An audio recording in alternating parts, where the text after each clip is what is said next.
নমস্কার, আপনারা দেখছেন সংকেত মিডিয়া, সোজা কথা সহজভাবে। নমস্কার, সংকেত মিডিয়ায় আপনাদের স্বাগত। আমরা এই মুহূর্তে নেতাজি ইন্ডোরের সামনে আবারও পেয়ে গেছি মালদা জেলার যিনি আইএনটিটিইউসির জেলা সভাপতি শুভজিৎ স্যান্যাল, ওনাকে পেয়ে গেছে। ওনার সাথে ওনাদেরই মালদার বিভিন্ন পদাধিকারী যারা আছেন, তৃণমূল কংগ্রেসের যারা পদাধিকারী তারাও আছেন। আমি সরাসরি শুভজিৎ বাবুর কাছ থেকে আগে জেনে নেবো এবং ওনাকেই বলবো বাকিদের একটু পরিচয় করে দিতে। দাদা নমস্কার, আপনারা আজকে সকলে এসছেন জেলা থেকে।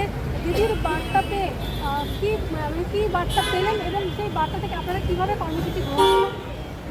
আমরা তো এখানে উৎফুল্ল হয়ে থাকি যে দিদি আমাদের কী নির্দেশ দিচ্ছেন। আজকে দিদি আমাদের সর্বস্তরের কর্মীদেরকে এখানে ডেকেছিলেন। আমরা মালদা জেলা থেকে আমাদের জেলা পরিষদ, পঞ্চায়েত সমিতি, গ্রাম পঞ্চায়েত, পৌরসভা, বিভিন্ন শাখা সংগঠন, দলীয় এমএলএ, সাংসদ সবাই আমরা এখানে এসেছিলাম।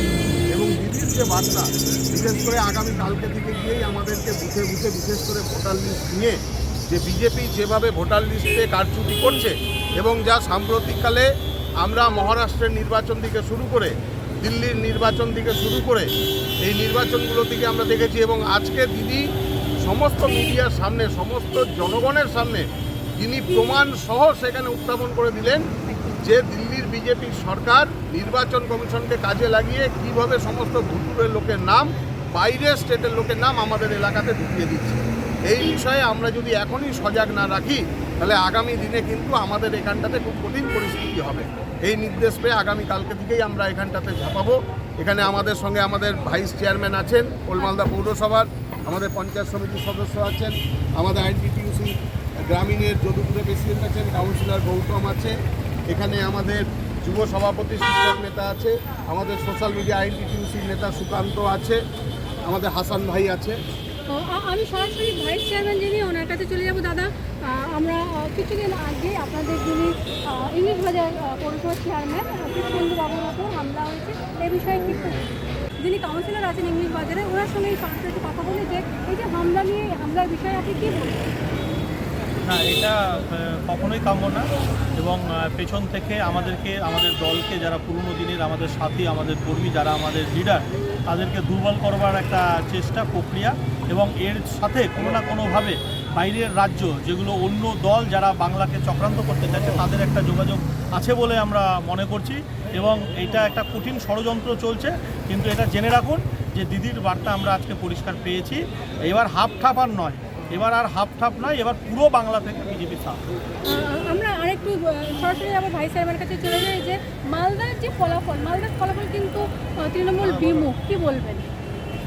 মালদার ফলাফল বিমুখ হয়েছে, সেই জায়গাতে অবশ্যই দলের মধ্যে দলীয় নেতৃত্বরা আলোচনা করছেন এবং দলের স্কুটিও চলছেন।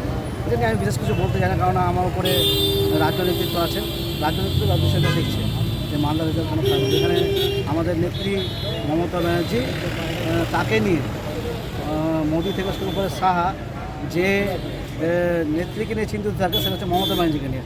ভারতবর্ষের ক্ষেত্রে যে মমতা ব্যানার্জি আগামী দিনে কী করবে সেটা নিয়ে চিন্তিত থাকে মোদি এবং সাহাজি। তো সেই মমতা ব্যানার্জি কিছুদিন আগে আমাদের নেত্রী মালদায় গেছেন, বাংলা সরকার এই আমাদের মালদায় দুর্ঘটনা হওয়ার পর, তখন আমাদের নেত্রী বলেছেন, মাননীয় মুখ্যমন্ত্রী বলেছেন যে আমি মালদার রাজনীতি বুঝতে পারছি না। মানে সেই নেত্রীর মুখে মালদা নিয়ে এমন একটা বক্তব্য যে যার রাজনীতিটা চাক্ষুষ, যারা ভারতবর্ষের রাজনীতিবিদ তারা ধরতে পারে না, তিনি মালদায় গিয়ে কথাটা বলেছেন। সুতরাং আমার থেকে আরও ভালো আমাদের মাননীয় মুখ্যমন্ত্রী আছেন, ওনার মুখ থেকে বেরিয়েছেন। এবং আমাদের যে দলের সেনাপতি অভিষেক ব্যানার্জি, তারও রক্ষণাবেক্ষণের মধ্যেই মালদাটা রয়েছেন। এবং দল ডিসাইড করবেন যে কেন রেজাল্ট খারাপ হয়েছে, কেন কী হয়েছে। দল আমরা সরাসরি গোষ্ঠীদ্বন্দ্ব মালদায় দাদা কি বলবে, মালদায় গোষ্ঠীদ্বন্দ্ব নেই?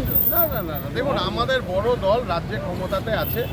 সমস্ত দলের মধ্যে একটা বড় পরিবারে যদি 10 ভাই থাকে তাহলে কোনো বিষয় নিয়ে মতানৈক্য থাকতেই পারে। কিন্তু আমাদের সমস্ত কর্মী, আমরা অভিষেক ব্যানার্জি, মমতা ব্যানার্জির নির্দেশে আমরা দলটা মমতা বন্দ্যোপাধ্যায়কে সামনে রেখে করি, অভিষেক বন্দ্যোপাধ্যায়কে সামনে রেখে করি। এই আগামী যে নির্বাচন, সেই নির্বাচনে সর্বস্তরের তৃণমূল কংগ্রেস কর্মীরা আজকে দিদি এবং অভিষেকদার নির্দেশ পেয়ে মাঠে ময়দানে ঝাঁপিয়ে পড়বেন। এবং 1 ইঞ্চি ময়দান কোনো স্তরের তৃণমূল কংগ্রেস কর্মী বিজেপি কংগ্রেস সিপিএমকে ছেড়ে দেবে। কতগুলো মালদার কতগুলো বিধানসভা এবারে তৃণমূল কংগ্রেস দখলে থাকবে? দেখুন 12টা বিধানসভা আমাদের, এর আগের বার আমরা 8টা পেয়েছিলাম, 4টে আমরা হেরেছিলাম। নিশ্চিতভাবে এই 8টা তো আমরা পাবোই, এবং বাদবাকি যে 4টে আছে সেই 4টাতে ইতিমধ্যেই আমাদের সর্বস্তরের দলীয় নেতৃত্ব সংগঠনের পক্ষ থেকে সেটাকে পাখির চোখ করে দেখছে। আমরা আশাবাদী যে মালদা জেলাতে গতবারের থেকে আমরা অন্ততপক্ষে 2টো আসন আরও আমরা মিনিমাম বাড়াতে পারবো। অসংখ্য ধন্যবাদ। আমরা সরাসরি মালদার জেলা থেকে যারা এসেছেন সকলের সঙ্গে কথা বললাম। মালদায় কিন্তু কোনো গোষ্ঠীদ্বন্দ্ব নেই। আপনারা জানালেন বড় পরিবার হলে ছোটখাটো সমস্যা থাকে, কিন্তু কোনো গোষ্ঠীদ্বন্দ্ব নেই। এবং মালদা বিধানসভা যে 12টি বিধানসভার 12টি স্থিতি কিন্তু তার ব্যাপারে আশাবাদী, এমনটাই জানিয়েছেন। এই মুহূর্তে সামনে থেকে আমি সবিতা, ক্যামেরায় আছে। Subscribe our channel. Press the bell icon.